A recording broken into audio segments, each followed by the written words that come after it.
مراد آباد میں ایک بڑے شاعر گزرے ہیں، جگر مراد آبادی رحمۃ اللہ علیہ، بڑے شاعر تھے، عمدہ غزل کہتے تھے، استاد الشعراء تھے، سارے شعراء ان کو اپنا استاد سمجھتے تھے۔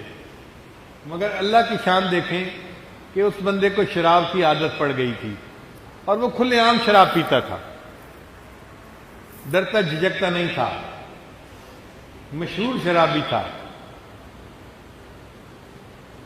مگر تھے بہت ذہین اور بڑے اچھا کلام کرنے والے تھے۔ اس زمانے میں ایک وزیر تھے عبدالرب نشتر، وہ بھی شاعر تھے، نشتر ان کا تخلص تھا۔ ایک مرتبہ ان کے دفتر میں جگر مراد آبادی ملنے کے لیے گئے۔ اب ظاہر میں ان کے کپڑے بھی میلے کچیلے اور عام سے تھے اور حیثیت بھی کوئی نہیں تھی، تو ان کے جو اٹینڈنٹ تھا اس نے دیکھا تو اس نے کہا کہ بھائی وزیر صاحب اپنے دفتر میں مصروف ہیں اور وہ تو اس طرح عام بندوں سے نہیں ملا کرتے۔ جگر صاحب نے کہا کہ یہ چھوٹی سی پرچی ہے، یہ انہیں دکھا دو، مجھے اجازت مل جائے گی۔ وہ خادم بڑا حیران ہوا، یہ کون بندہ ہے بھائی جو اتنے دعوے سے کہہ رہا ہے؟ انہوں نے کاغذ کی چھوٹی سی پرچی پر ایک مصرع لکھا، نشتر سے ملنے آیا ہوں میرا جگر تو دیکھ، نشتر سے ملنے آیا ہوں میرا جگر تو دیکھ۔ اب اس میں نشتر صاحب کا نام بھی آ گیا تھا اور جگر صاحب کا بھی نام آ گیا تھا اور مقصد بھی بتا دیا گیا تھا۔ اس نے جا کے جیسے ہی وہ پرچی عبدالرب نشتر کو دی تو وہ تو کھڑے ہو گئے، اچھا جگر صاحب مجھے ملنے آئے ہیں۔ خود باہر آئے اور جگر صاحب کو لے کر اپنے دفتر میں جا کر بٹھایا اور پھر ان سے گفتگو کی۔ تو شعراء کی دنیا میں ان کا بڑا مقام تھا۔ اللہ کی شان دیکھیں، اللہ سبب بنانے والے ہیں کہ اس زمانے میں اجمیر شریف میں ایک نعتیہ مشاعرہ ہوا۔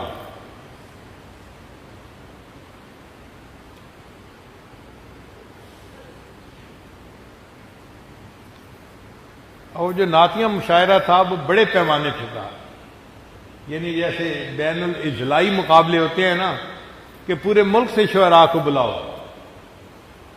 اب جو انتظام کرنے والے تھے وہ اس بات پہ حیران تھے کہ ہم جگر کو نعت پڑھنے کے لیے بلائیں یا نہ بلائیں۔ کچھ کہتے تھے کہ وہ شرابی ہیں، ان کو نہیں بلانا چاہیے، کچھ کہتے تھے کہ وہ مشاعرہ کیسا جس میں اتنا بڑا شاعر نہ ہو، تو اختلاف رائے ہو گئے۔ بالآخر منتظمین نے فیصلہ کیا جرأت مندانہ کہ نہیں، ہم ان کو بلائیں گے اور ان کو کہیں گے کہ وہ بھی نعت پڑھیں۔ اب انہوں نے جگر مراد آبادی کو اپنی ریکویسٹ پہنچا دی کہ جی ہم مشاعرے کی دعوت دیتے ہیں، آپ آئیں اور نعت پڑھیں۔ جگر صاحب نے نہ تو کر دی، مگر حیران تھے کہ مجھ جیسا شرابی، مجھ جیسا گناہگار، مجھ جیسا سیاہکار اور نبی اکرم کی شان میں کلام لکھے اور ان کی شان میں کلام پڑھے، میرے منہ کو زیر کیسے دیتا ہے؟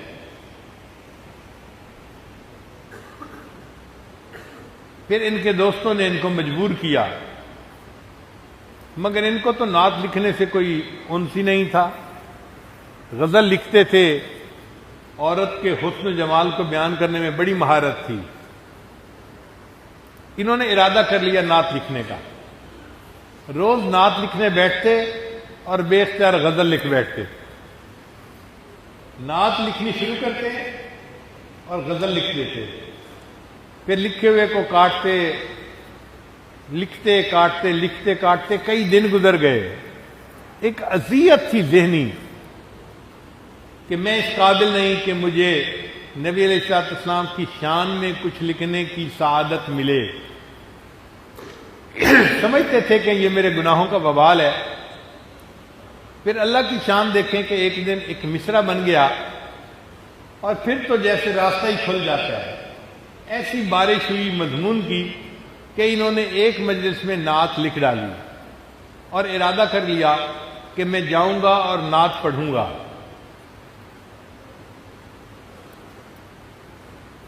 پھر انہوں نے سوچا کہ عوام الناس بکھرے ہوئے ہیں کہ کیسے کوئی ایک شرابی کو نعت پڑھنے کے لیے کہہ سکتا ہے.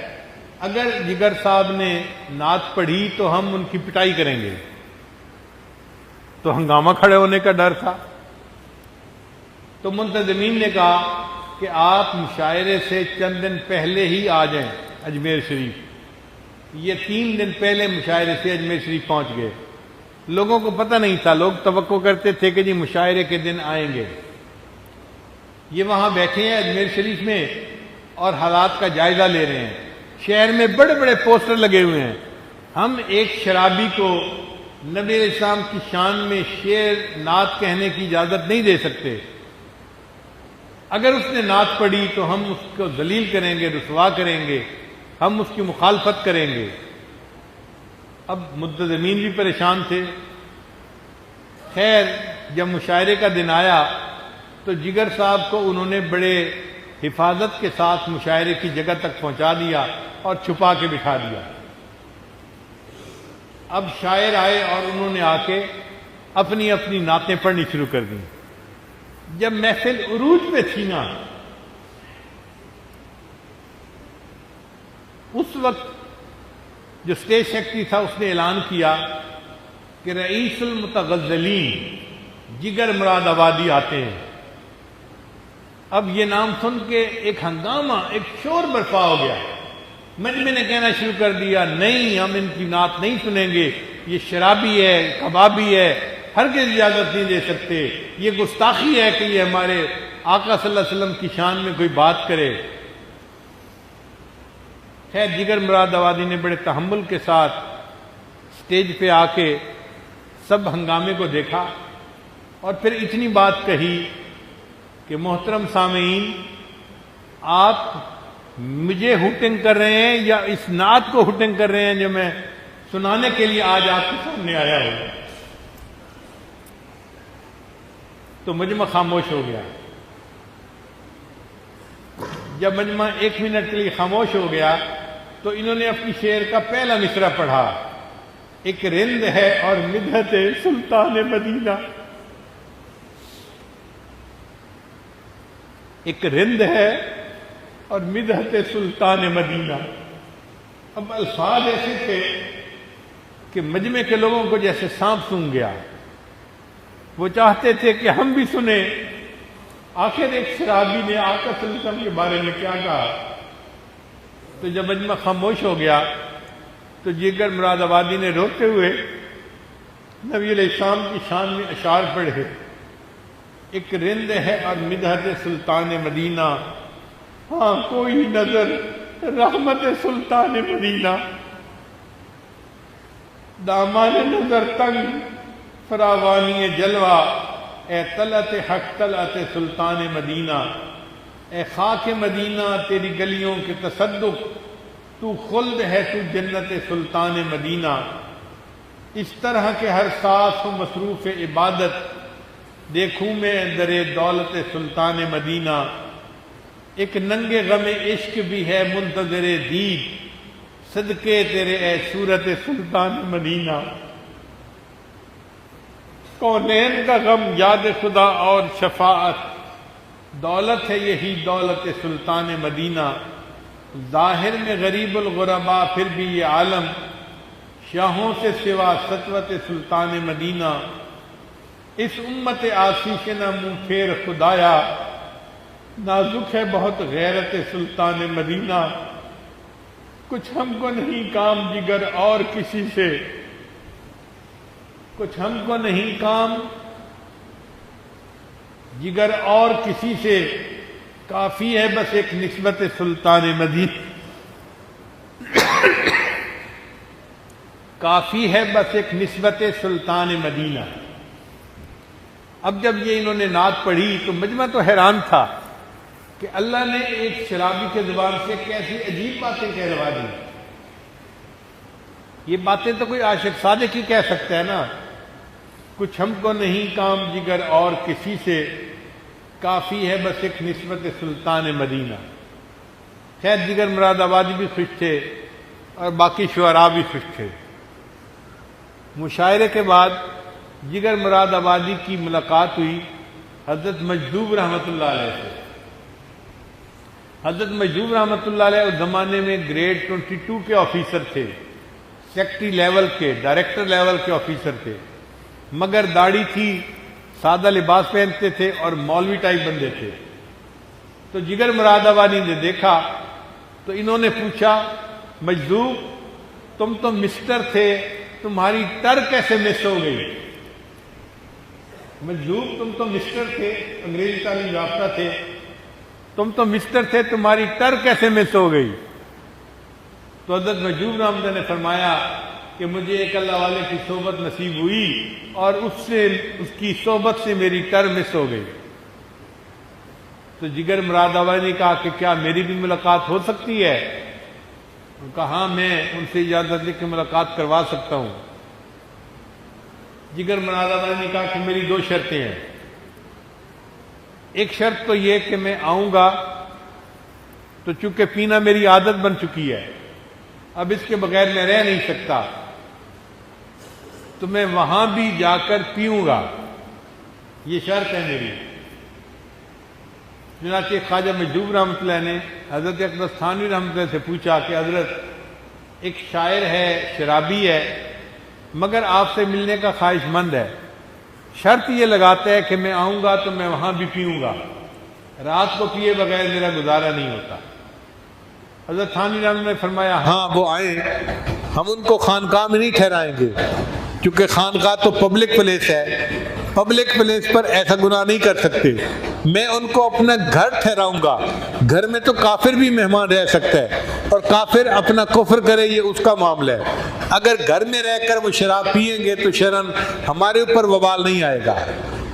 چنانچہ مجذوب رحمۃ اللہ علیہ کی وساطت سے جگر مراد آبادی کو حضرت اقدس تھانوی رحمۃ اللہ کی صحبت میں جانا نصیب ہو گیا۔ اب حضرت کے چہرے کا دیدار کیا تو دل نے ملامت کی کہ جگر کب تک تم اس شراب کو پیتے رہو گے؟ کہتے ہیں چھٹی نہیں ہے منہ سے یہ کافر لگی ہوئی، ایسی عادت ہے کہ اس کو چھوڑنا مشکل ہوتا ہے۔ مگر جگر مراد آبادی نے اس وقت حضرت کے سامنے 2 ارادے کیے۔ حضرت ایک تو آج میں اپنے چہرے پر داڑھی سجانے کا ارادہ کرتا ہوں، آج کے بعد شیو نہیں کروں گا، اور دوسرا ارادہ کہ آج کے بعد میں شراب نہیں پیوں گا۔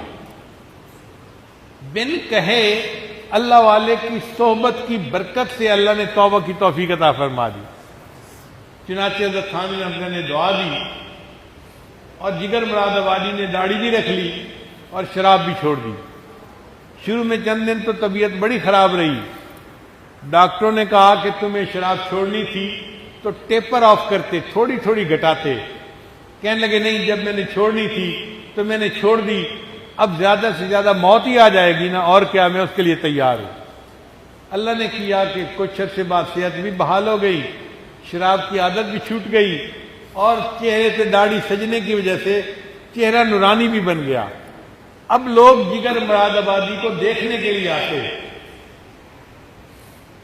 دور دور سے آتے اور جگر مراد آبادی کو دیکھ کے آئیں۔ تو جگر مراد آبادی کو پتہ چل گیا کہ لوگ میری شکل دیکھنے کے لیے آتے ہیں، تو جگر مراد آبادی نے اپنے بارے میں خود شعر کہا،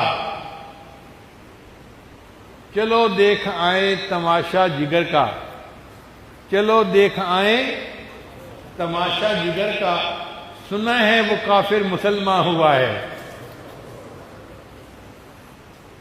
چلو دیکھ آئیں تماشا جگر کا، سنا ہے وہ کافر مسلمان ہوا ہے۔